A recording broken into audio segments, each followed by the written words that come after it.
Blog Talk Radio. Hello, folks. How are you doing? It's Danny Tisdale, and you're listening to the Danny Tisdale Special. And I'm Danny Tisdale, and special because we are doing a partnership with the Harlem Writers Guild and Harlem World Magazine. At-home reading series is what we're calling it, where we share great spoken words and stories and poems with leaders, legends, and trailblazers who this time around happen to be artists that are masters of the written word. The Harlem Writers Guild is the oldest organization of African-American writers in the world, founded in 1950 by John Oliver Kellens, Rosa Guy, John Henrik Clark, Willard Moore, and Walter Christmas. Their URL is www.theharlemwritersguild.org. And today is our fourth in a six-part series. Today we have Guild members Betty Ann Jackson and Jean Anthony Edwards. How are you both doing? Fine. I'm doing very well. Oh, fantastic. Well. How are you Thank doing, Jean? I'm doing well, Danny. Thanks for having me on the show. Oh, good. And thank you for both of you being, on the show. I'm going to get right to it. I know that Betty Ann Jackson is starting us off, and again, this is a series that we thought would be great to have these leaders, legends, and trailblazing writers and poets to be on this show with us as part of our acknowledgement of the COVID crisis that is just really, I almost said taking over Harlem, I almost said taking over the United States, but this is a global issue. And I love when artists like us come together and work our craft. And without further ado, I introduce Betty Ann Jackson.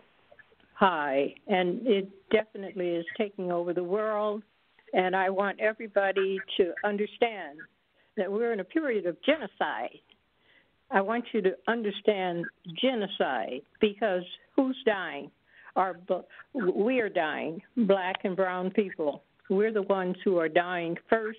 We're the ones who are dying far out of proportion to our presence in whatever society we're in. We are the ones who are dying every time a decision is not fulfilled, every time a chaos is presented from the federal government, then we die in larger proportions. I thought at first it was just voter suppression, the cruelest kind of voter suppression. But now I see that it truly has surpassed that, and it is downright genocide. And anybody who, anybody who doesn't know that, just watch the results. When large populations of black people, such as you find in Detroit, are when their state is which is Michigan is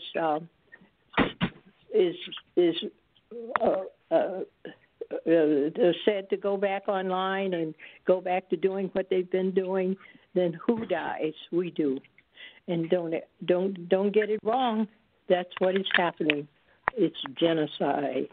And that's the way I wanted to start, because some people are just saying that it's incompetence. Look at the results. The results speak for what the intent was. I have written a book that just tells about my young life. Girl, Don't You Jump Rope is the name of it. And I wanted to read pages 35 through 40. That's why I got on today. But I had to say that because I don't know if people are recognizing what a sacrifice we're making. I just lost a friend to the COVID-19, a dear friend of 40 years, and I just want to make that statement on her behalf. Her name's Shirley Gibbs Bryant, and she was a dear friend, as I said. Thank you. Yeah. But this is my book. This is from my book, and I wanted to tell about when we were young, and there were few vaccines for some of these diseases. They hadn't been perfected yet. The one that we did get, of course, a vaccination for smallpox. But the rest of them were pretty much up to you catching the disease and being immunized by catching it. So about age 6 years old, I'm reading now, I changed from being a healthy little girl to being quite sickly. It was probably due to having one childhood disease after another in quick succession. I missed several weeks of school and became the sickest child in my family. My older brother, Theodore, was the one who brought home every childhood disease that we caught. Theodore seemed to have an ironclad constitution. He would get sick for a few days and shake off the illness right away, whereas I would be bedridden for a week or more as each disease ravished my body. Chickenpox was the first of the childhood diseases that Theodore brought home.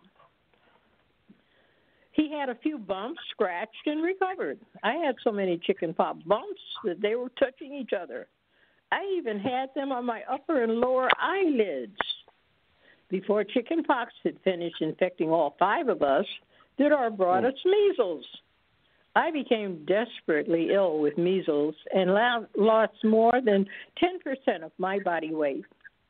Mumps soon followed and ran through the family in birth order, with me catching the disease from Theodore, Daphne catching it from me, and so on down the line. Children were immunized by having caught each disease, so it was considered necessary to have the major childhood diseases while young so that one couldn't catch them in adulthood, where they would be serious and cause great harm. Chicago's Department of Health provided large quarantine signs that were placed on our front door to warn visitors that there were communicable diseases at our house. The signs, resembling bullseyes, were usually yellow and black, the loudest color combination before day-glow colors were invented. And they had large lettering that started out with the words, warning. Our family earned several of the signs, and did they come in handy? Long after we were no longer contagious, Mom and Dad would put the signs on the door to discourage the bill collectors from ringing our bell. I can remember those signs becoming tattered and torn, but still being used. Occasionally, we would forget to remove the sign before the milkman came in the early morning, and so we'd have no fresh milk that day, with the cream at the top, frozen and sticking out of the thick glass bottle as much as 1.5 inches in response to the frigid Chicago weather. Climate control. As much out walking as we would do in the late spring, summer, and early autumn, we did no walking for pleasure during the cold days, which in Chicago was from about the second week in October until the third week in May. For more than one half of the year, we hovered in our homes, sound familiar, and went out only when necessary.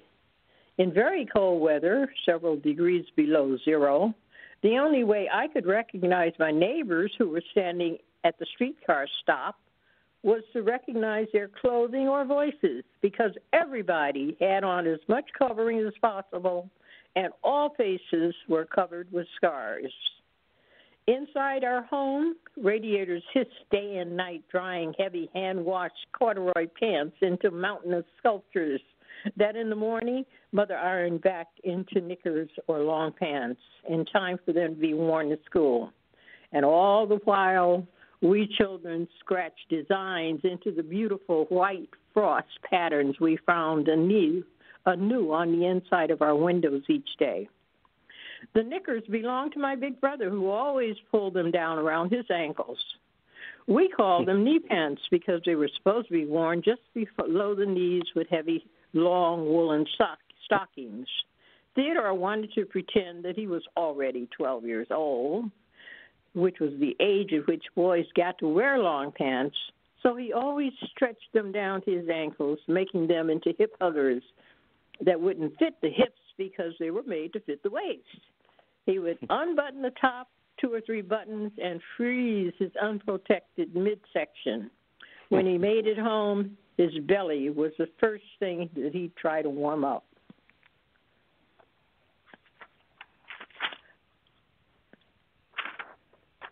Daddy falls, injures both knees. Very early one morning, a policeman came to our house and took Mother and us children to the hospital. Several days before, my father had suffered an accident. While running to catch the streetcar, he'd fallen on both his knees. He had waited for the next car, boarded it with his knees bleeding, and gone on to work. He had not gotten any first aid for his injury, just some iodine and a crude bandage that he applied when he got home. His knees had gotten worse, but he had ignored the pain and swelling. On the day that the police came, he had been at work for several hours when he passed out and was taken to Cook County Hospital. He had developed a very high fever, was delirious, and not expected to make it through the night. The police had been summoned to bring his next of kin to see him one last time. Mom brought the 4 of us, Theodore, me, Daphne, and Bubby. This happened before Arnold was born. I can still remember the quietness of the hospital, the bleakness of the setting, the antiseptic smell, and most of all, the gripping, lingering fear that visited each of us and engulfed us like a bad spirit. Most of us were too young to grasp the full implication of why we were in that hospital room or what it meant when the doctor told Mother that Daddy might not make it through the night. The fear we felt, I am sure, was a reflection of the fear emanating from her. Everything in the room was white. The bed was made of iron, and in places the white paint was worn off to show the bare gray iron. There were many other beds just like Daddy's in that large room, and almost every bed had a man in it. Our dad was the only one who had visitors. Daddy, like most of the other men, was sleeping. He didn't wake up to give us a hug. Mother wasn't crying, although I'm sure I had heard her crying when we were in the car with the policeman. But we were so crowded in that car that I couldn't see her well. She was up front, and we were in the back seat. Now she just gritted her teeth, which she did a lot.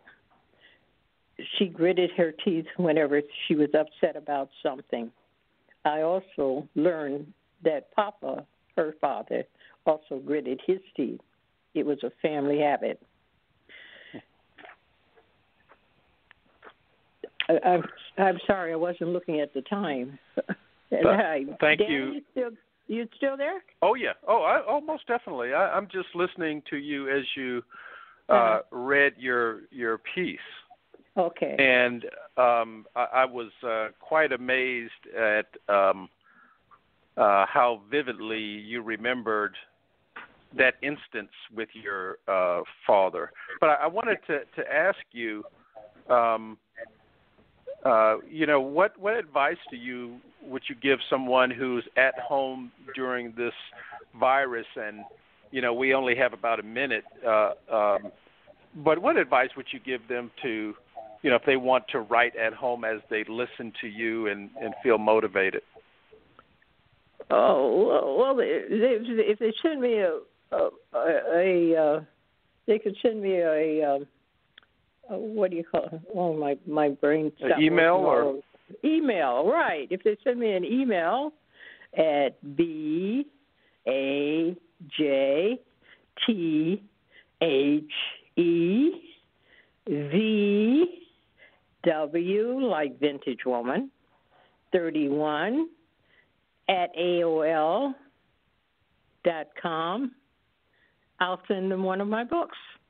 And they can get a lot of inspiration from that. Well, thank you so much.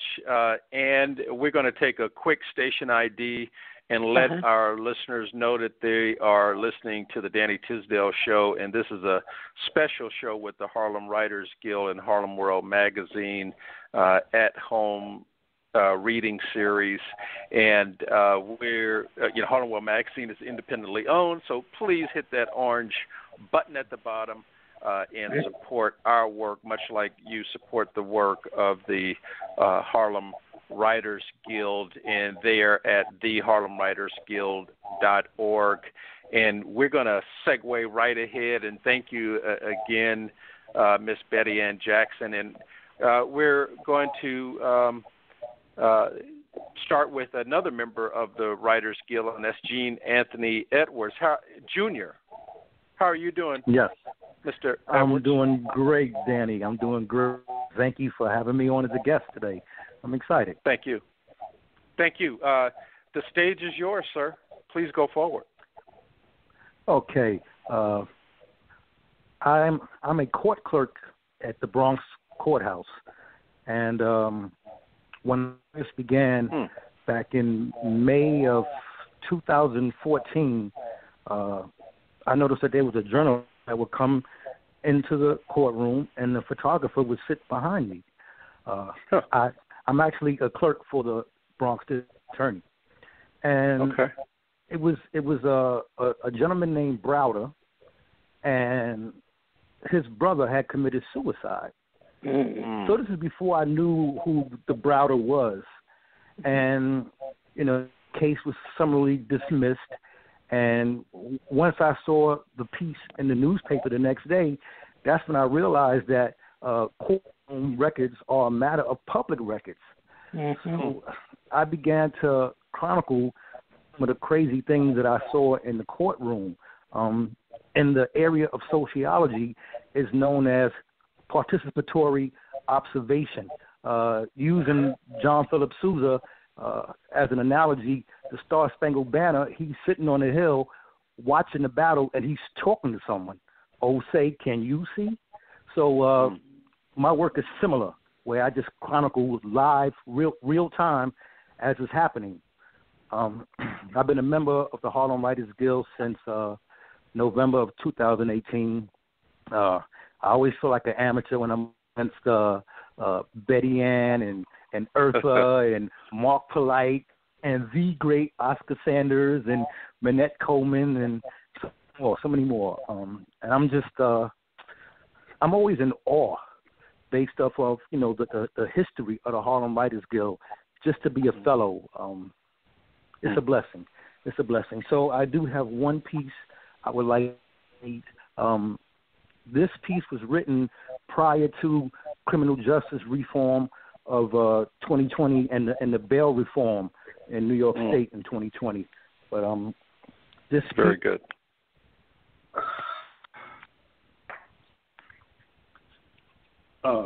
Courtroom Chronicles, Penal Law 110/125.25, Murder 2, also known as attempted murder. This episode is called The Imbalance of Justice. The scene, the streets of the Bronx late at night. 2 16-year-old children that are rival gang members. The crime. One gang member shoots the other in the gut once with a revolver. The victim survives. The shooter gets away, but is later apprehended by police. He has the gun on him with a spent round in the weapon. The ballistics match, and the gun residue was on his clothing that he was wearing at the time when he was apprehended. The police also managed to get a full confession. At the arraignment, he is released on his own recognizance. bail was not set. On an attempted murder, bail was not set. Why? Because the presiding judge has had far too many of his bail orders overturned during the bail review. Now, just to go off script for people that don't understand New York State jurisprudence, anytime bail is set on a defendant, his or her attorney can request a bail review by another judge who will either sustain the amount, lower the amount, or overturn it altogether. So this judge has had far too many of his bail orders overturned. And because of that, he did not set bail. Let me get back to that. Yes. Now we have an active shooter walking the streets of the Bronx. Even if the victim, his rival, does not want to testify, he can still, at the very least, do 3 years for possession of a firearm. Not to mention, he may go back to finish the job, if you know what I mean. In closing, I do. I know many have watched. In closing, I know many have watched the Kalief Browder story that was produced by Jay-Z, and what happened to him was truly an atrocity. I know his case very well because it was in my courtroom. But for every Kalief Browder, we get 10 gangbangers walking free. The imbalance of justice is also unbalanced. And because of her dysfunction, it causes an imbalance in our communities of color. Courtroom Chronicles. So I'm curious, Gene, why that story, and why are you so passionate about it? Well, I wanted to work within law enforcement because, growing up, I remember Sonny Carson. I remember when Al Sharpton was heavy. I remember when Jesse Jackson ran for president. And, I've always heard black men screaming about, the criminal justice and the police are out of line and things of that nature. But meanwhile, I grew up in public housing, and I know that there are monsters out there. So I wanted to get on the inside so I can make a difference. By either getting justice for victims of crimes or to ensure that a man that was falsely accused, that he gets his day in court and he gets to become a free man. It's so disheartening, that story, because they were 16 years old. And, at that age. It's hard to watch because at the time of that case, my son was 16. And my son is in high school playing AAU basketball at the time. And I'm watching this 16-year-old child being led into my courtroom, donned in an orange jumpsuit, shackled from wrist to ankle. Where the hell did we go wrong? 16 years old. Yes. So, Gene, I wanted to ask you the same question I asked Miss Betty Ann Jackson. How do you well, I know what inspires you, but, what would you say to someone who's listening and they want to be inspired to write like you're inspired to write? Well, any suggestions or? Yes. Find out what entertains you, because writing is a gift. Writing is a learned skill, but the ability to entertain with your words, that's a gift. So one has to find out what entertains them, and then they take that pen and they put it on that pad, and then they entertain the world based off of either what's in their head, fiction, or what they see, nonfiction, or what they've been through, nonfiction.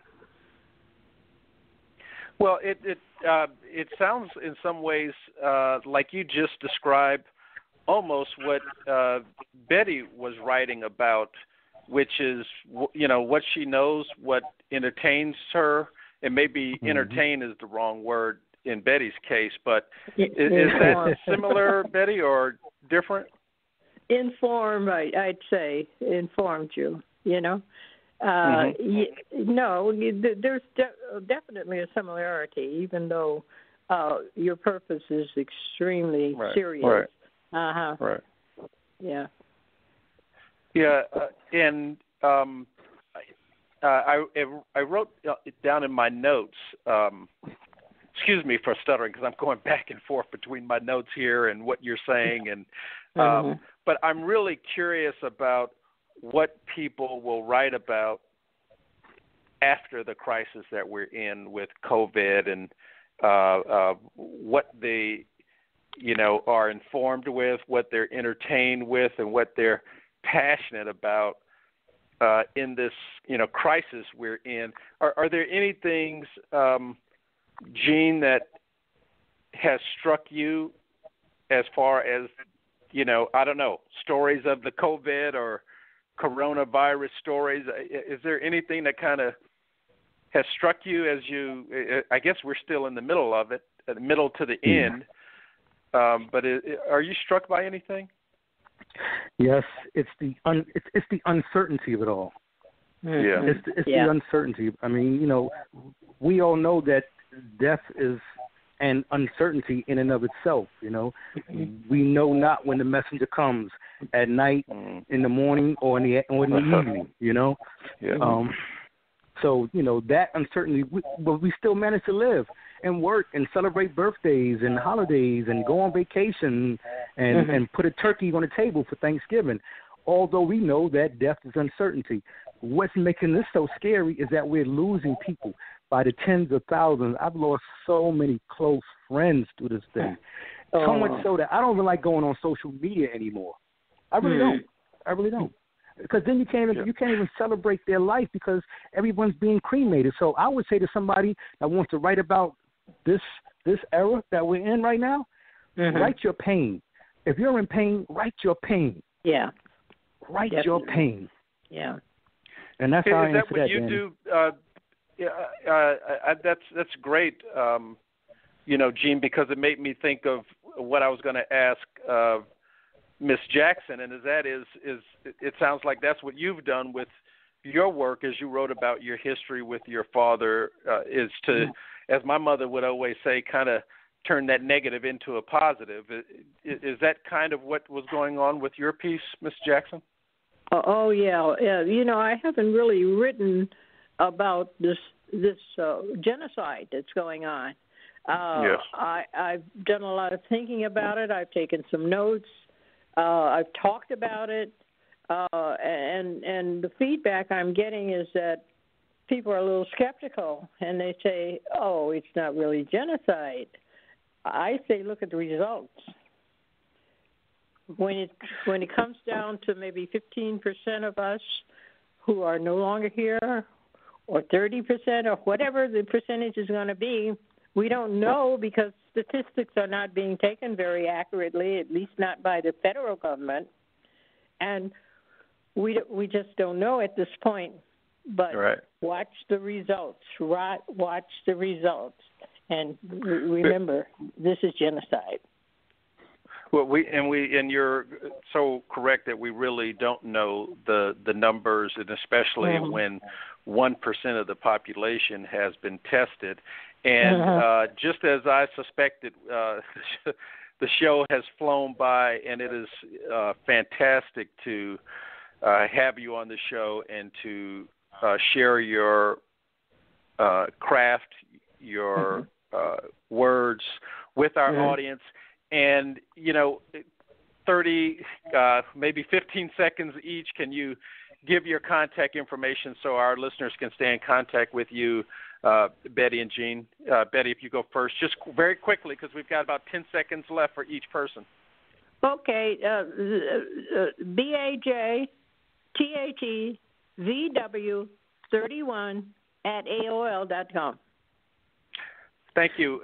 Gene? Yeah, it's Pretty Brown Eyes at Hotmail. No, sorry, this is a family show, right? I'm just kidding. That's all right. It's GENE That's my name, Gene, EDWARDS. So it's Gene Edwards, JR@yahoo.com. Thank you both for being on the show, Thank and you. good luck with your work. Thank you very much. Thank you for very having much. us.